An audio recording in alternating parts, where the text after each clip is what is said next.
All right, Auburn, the number one seed in the South region, the number one overall seed, will play later this week in the Sweet 16 against Michigan. And the head coach of the Tigers is Bruce Pearl. He now joins me. And BP, welcome. What does it mean to be one of 16 at this point in the season?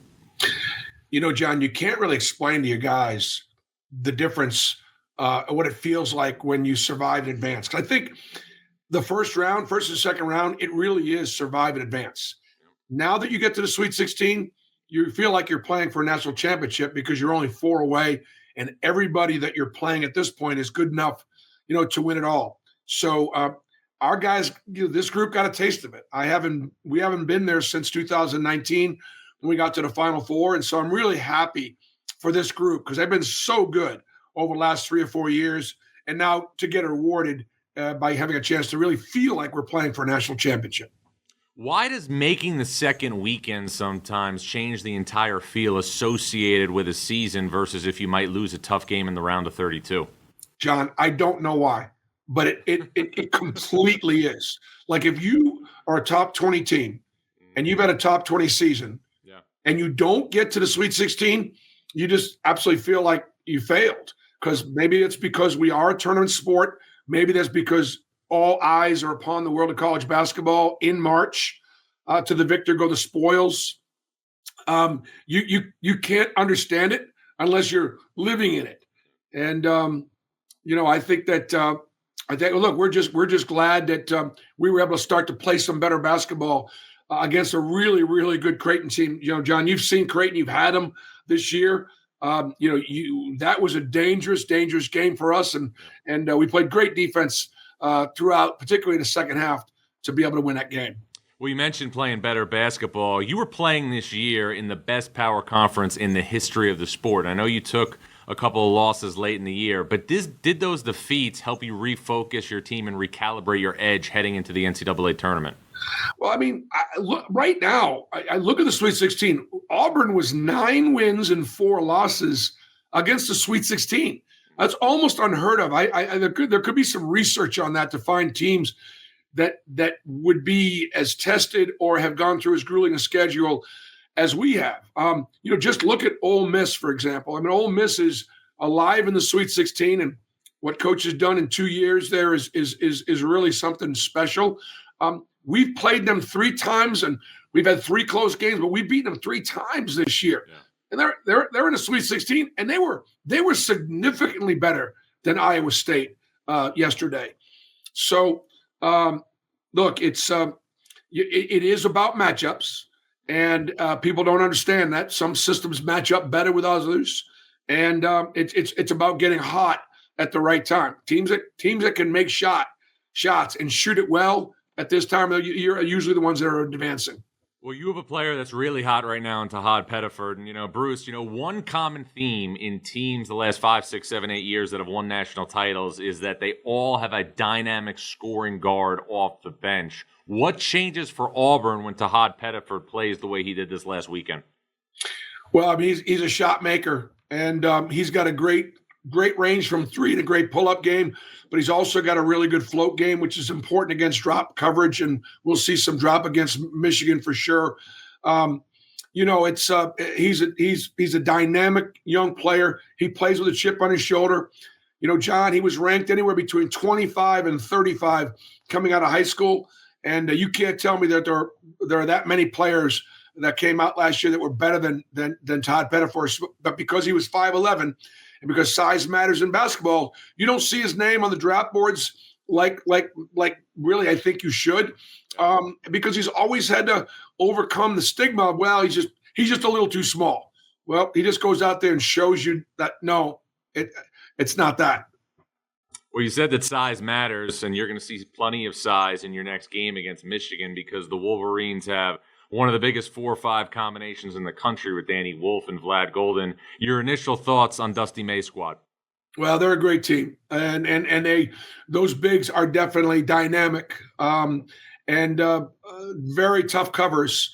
And Dusty runs great stuff and definitely utilizes them to a great ability. But we've got some good bigs too in Janai Broom and Dylan Cardwell, Chaney Johnson, and so I would say that while Janai has gotten plenty of attention and deservedly so, I don't know that Shaney or Dylan, get as much attention.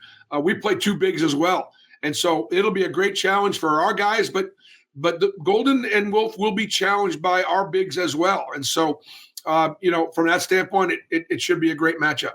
Now, the geography of all this is fascinating because it's a decisive advantage for a team that has a high seed.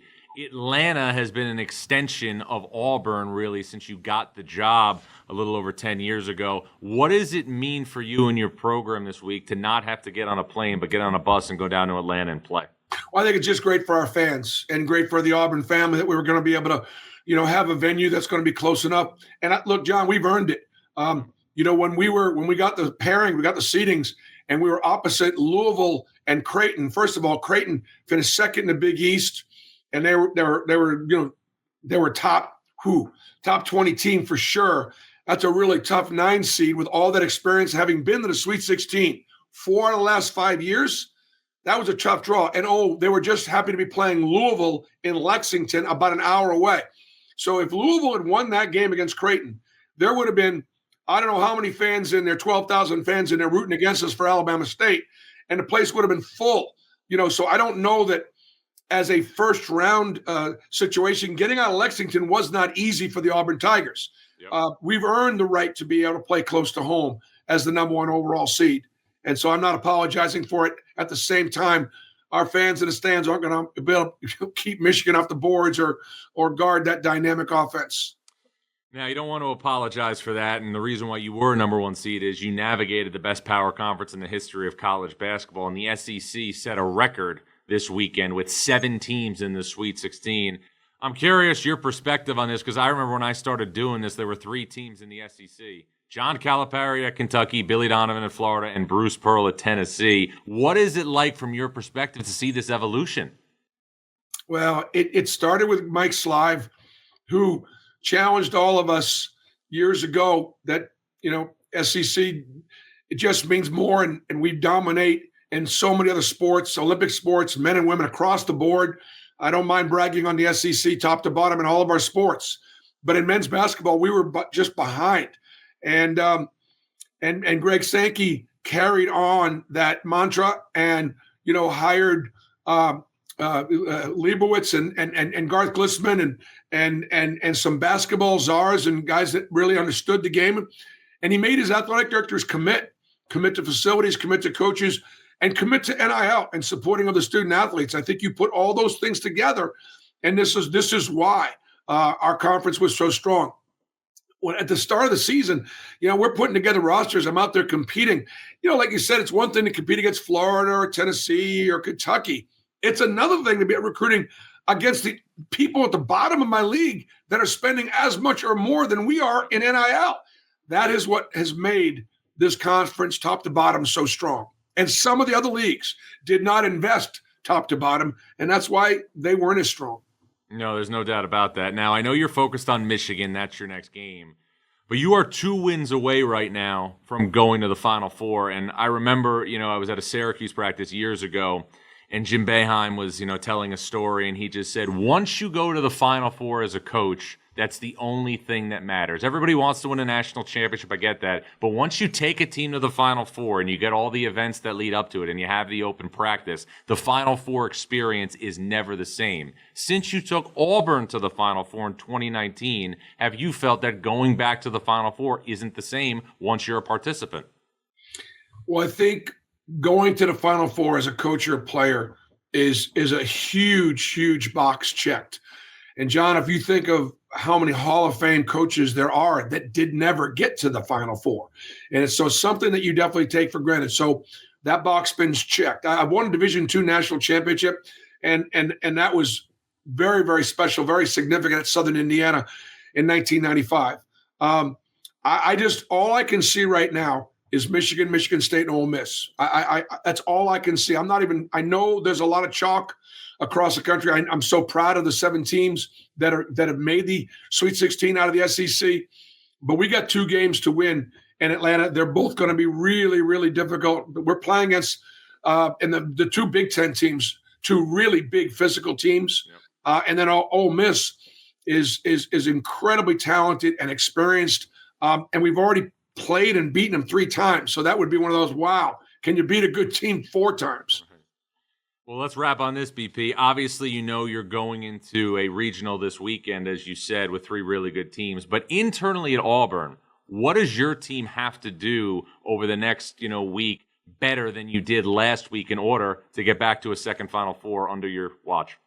Well, we're going to have to continue to guard. We're going to have to continue to handle the physicality of these opponents, and we got to continue to make shots and get clean looks and stay hot from behind the line. And I think we're capable of doing all those things. The team is in a good framework right now, we're excited about the opportunity and blessed to be one of 16 teams, giving God all the glory for all the success that we've had this year. Well, it's going to be a lot of fun to watch, Bruce. Appreciate a couple of minutes. All the best to you this week in Atlanta, and as always, look forward to staying connected along the way. Okay. Thank you, John. You guys, Auburn head coach Bruce Pearl will be back after this, and please remember, this is March.